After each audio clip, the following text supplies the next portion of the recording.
pero pumalag si Vizcaya. Your Honor, okay lang po ba tanggalin nila yung face mask nila? Kasi sa totoo lang po, talagang hindi ko sila naaalala kahit yung panaginip ko na naginip ako ng For you bangungot. to identify them, it's for them to identify you. No? Your Honor, wala po kasi akong maalalang transaction.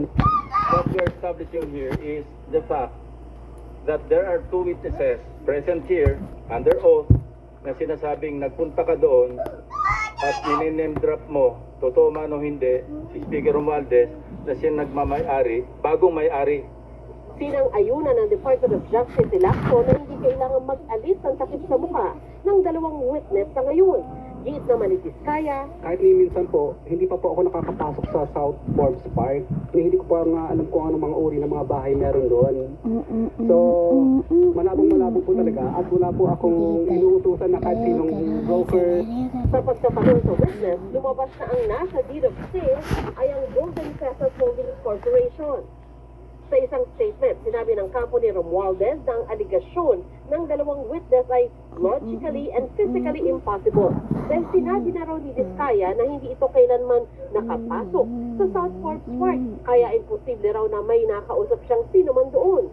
The claim comes solely from the staff of an evicted tenant, unsupported by any documents, while Martin Romualdez's name appears in no deed, contract, or payment record related to the property. There is no evidence, only hearsay and possibly perjured statements, and therefore nothing to answer. Pumarap din sa pagdinig si dating DPWH Region 4B Regional Director Gerald Pacanan na pinuna ng mga senador dahil may takip ang mukha nito. Bakit po kailangan naka-hood kayo at saka nakatakip?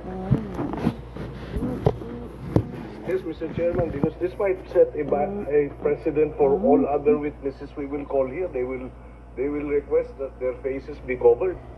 He is a public government employee. Bakit siya nagtatago? For my protection po. And security po. Pero hindi umubra sa mga senador ang katwiran ni Pacanan. That's the ruling of the chair. Kindly expose your face. Si Pacanan ay nakakulong ngayon matapos kasuhan ng ombudsman sa Sandigan Bayan kaugnay sa flood control project sa Nauan, Oriental Mindoro. Naging matipid na ang pagsagot ni Pacanan sa tanong ng mga senador at paulit-ulit na nag-invoke ng right against self-incrimination. Natanong naman ni Senador Rodante Marcoleta ang tungkol sa restitution o pagbabalik ng mga naibusang pera ng ilang personalidad. Hindi raw kasi ito dapat maging kondisyon para maging state witness ang isang tao, sabay tanong kung may hiningi rin ganito ang Department of Justice kay Vizcaya. Paano sabi nila? Magkano daw? Ako po, hindi ko po masabi kung magkano po. Kasi para sa akin po, parang kami po ang nanakawan. Parang ito po, parang modern day na pagnanakaw. Ibig sabihin yung nakaw ka, siya pa magbibigay ng pera dun sa ninakawan niya. Pinaalala naman ni Senadora Riza Ontiveros ang pangako ni Vizcaya sa Senado na isusumite ang ledger ng mga proyekto nila, maging mga joint venture project. Your Honor, nung nakalabas po ako, Your Honor, nung nakaraan po, ay hindi po kami pinapasok halos ng mga taga City Hall. Kasi po yung mga taga City Hall po, pinasarado po nila yung office namin. Kasi po, nirevoke po nila yung business permit po namin dahil sa kakulangan po ng occupancy permit. Ngayon po, wala na po kaming empleyado. Lahat po sila ay iniwan na po kami o yung iba po ay separated na po kasi sarado na po yung kumpanya namin. Parang kanina, lahat po tayo physically naghitla dun sa sinabi ni Mr. Vizcaya na parang sila pa yung nanakawan.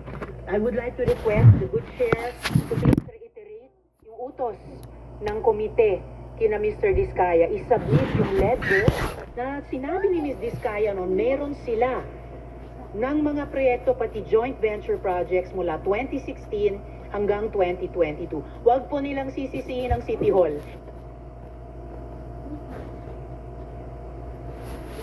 Vicky, umarap din sa Senate Blue Ribbon Committee si Representative Leandro Leviste kaugnay sa Cabral Files. At hit niya, hindi niya ito sapilitang kinuha, kundi ibinigay sa kanya ng pumanaw na si Undersecretary Cabral.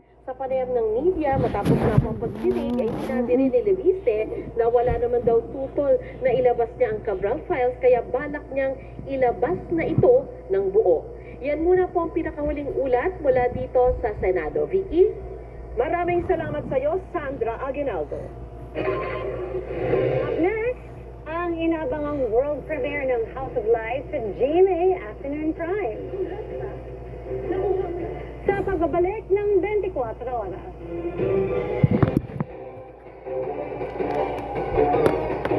Pag nilagnat after bakuna, tempra agad. Pero di pa siya kumakain. Pwede bigyan ng tempra kahit wala pang kain.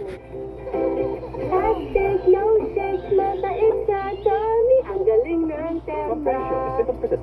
Nagsusukat may lagnat ka na, paano